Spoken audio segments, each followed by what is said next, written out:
Welcome to my YouTube channel west Hindi stories में आपका स्वागत है। जैसे कि आप लोग जानते हैं कि मैं रोज़ रोज़ एक नई कहानी लेकर आता हूँ, उसी प्रकार आज एक नई कहानी लेकर आया हूँ जिस कहानी का नाम है अकेलापन। तो चलिए आज इस कहानी को सुनते हैं। सोनिया के दिमाग की नसें फट रहे थे। जिनको वो अपने कह रहे थे उन्होंने आज जता दिया कि ये ज़माना बदल गया है, वो पुराने हो गए हैं। आज की नई पीढ़ी खुद को मानसिक तौर पर कुछ ज़्यादा ही समझदार समझ रहे हैं। उनको लगता है कि माँ बाप पुराने ज़माने के हैं। एक उम्र के बाद उनको कुछ काम शोभा नहीं देते। उनको अपने शौक मार देने चाहिए।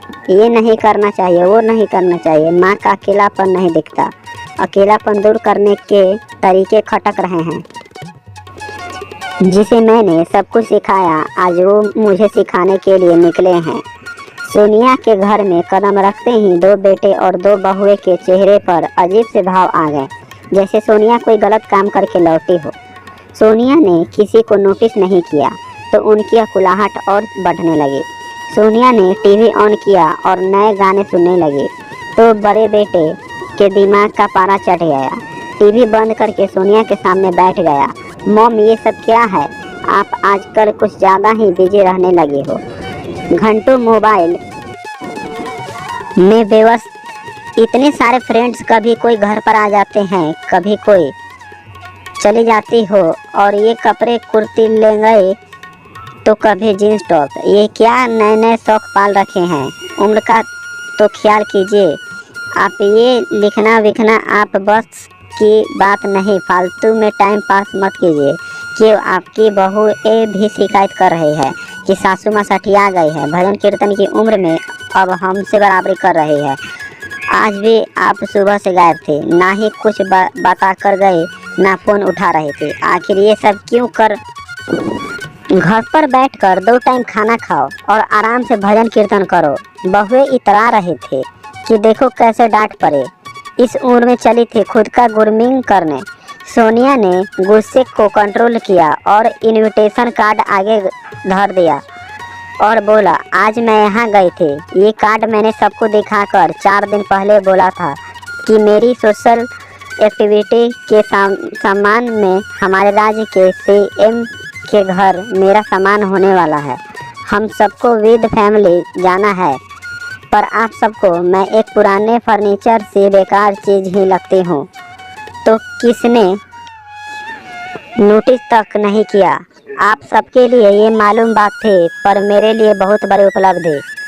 आज भी तुम सबके चेहरे की खुशी से ज़्यादा मेरे लिए और कुछ नहीं, पर आज आप में से कोई मेरी खुशी का हिस्सा बनना नहीं चाहते थे तो आज किसको बता कर जाते और क्यों बताते? और बहू की तरफ देखे बिना ही सोनिया ने बोला दिया, मुझे लगता है कुछ लोग तो 60 साल के होते ही संन्यास ही ले लेंगे। ये उम्र है तो क्या कोई अपने मन से ज़िंदगी ना जिए? ये ज़िंदगी एक बार मिलती है, बार बार नहीं। और हाँ, एक दिन तुम सबको इस उम्र का सामना करना है। तो क्या तुम 2 वक्त खाना खाकर सिर्फ भजन करोगे? देखो बेटा, पहले तो मुझे ये बताओ कि इस उम्र में मुझे क्या करना चाहिए, क्या नहीं। ये बताने वाले तुम होते कौन हो? और कौन से ग्रंथ ने उम्र की सीमा तय की है कि उम्र के एक पड़ाव पर कुछ काम नहीं करने चाहिए? रही बात मेरे मोबाइल में व्यस्त रहने की, तो ये बात तुम्हें सोचनी चाहिए कि क्यों आप सबके रहते मुझे आभासी लोगों का सहारा लेकर जिंदगी के लम्हे काटने पड़ रहे हैं।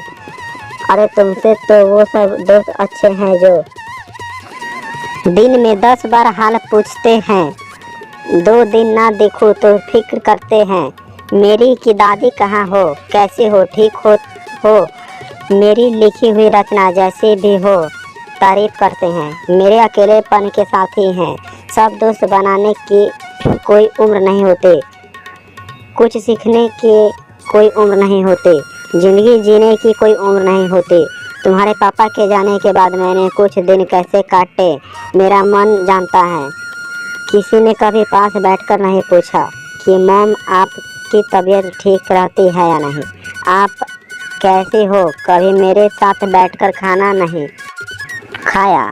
हमेशा उपेक्षित रहे। मोबाइल जैसे छोटे से मशीन से जो अपनापन मिला, वो अगर आप सबसे मिलता तो आज तुम्हें ये सब पूछने की नौबत न आती। सोनिया ने सबकी ओर देखकर बोल दिया, अगर मेरा अपनी मर्जी के मुताबिक जीना किसी को पसंद नहीं तो कल से अपना इंतजाम कहीं और कर लो। ये घर मेरे पति का है, ये ज़िंदगी मेरी खुद की है। पति के पेंशन में गुजारा हो जाएगा। जब हाथ पैर नहीं चलेंगे तो वृंदावन चली जाऊंगी, पर अब इस उम्र में अपने ही बच्चों की मोहताज होकर नहीं जीना। माँ बाप अगर नई जनरेशन से कदर मिलता ना चले तो गंवार और पुराने ख्यालात के कहलाएंगे, और अपनी मर्जी से जावा कदमों से ताल मिलाते हैं तो शोभा नहीं देता। इससे अच्छा है बेटा तुम लोग अपनी ज़िंदगी अपने तरीके से जियो, मुझे अपने तरीके से जीने दो। अपनों बीच भी अकेले ही हूँ तो अकेलापन की आदी हो चुकी हूँ, रह लूँगी। बाजी उल्टी पड़ रही देख बहुएं काम पर लग गए और बेटे अपनी गलती पर नतमस्तक। आज सोनिया ने एक खिड़की खोल दी थी जहाँ से धूप का एक टुकड़ा उसकी ज़िंदगी को रोशन करता झांक रहा था। तो दोस्तों, ये मज़ेदार कहानी आपको कैसी लगी हमें कमेंट करके बताएं। तब तक हम आपसे मिलते हैं अगले वीडियो में। तब तक के लिए धन्यवाद।